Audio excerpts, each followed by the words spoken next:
Hello everyone, village daily blog with Lokesh লাইনে সবাইকে welcome. এই গরমে চারদিকে পরিবেশ পুরো হাঁসফাঁস করছে আর ভীষণ গরম পড়েছে, তাই নিয়ে চলে এসেছি টাটকা টাটকা সবজি পুরো এক গামলা ভর্তি।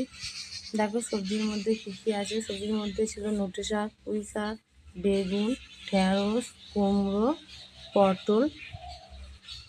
এই সবজিগুলো ছিল সব হচ্ছে যে আমাদের বাগানের সবজি, কোনো কেনা সবজি নয়। আর একটা হচ্ছে যে পুরুল ছিল। আমি এর মধ্যে কী সবজি নিয়ে রান্না করবো ভেবে পাচ্ছিলাম না, তাই প্রথমে পটল নিয়েছিলাম। পটলটা ভাজা করে নিয়েছি।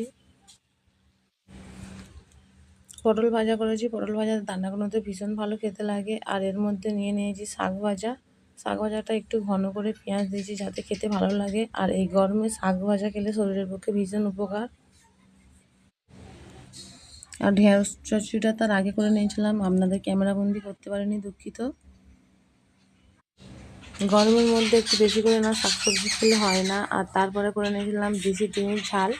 আমাদের যেহেতু মুরগি আছে বাড়িতে, তাই এই দেশি ডিমগুলো আছে, তাই দেশি ডিমের ঝাল করে নিয়েছিলাম। আজকের মেনুটা দুপুরের এইটুকুই ছিল। চলো টাটা, দেখা হচ্ছে অন্য ভিডিওয়।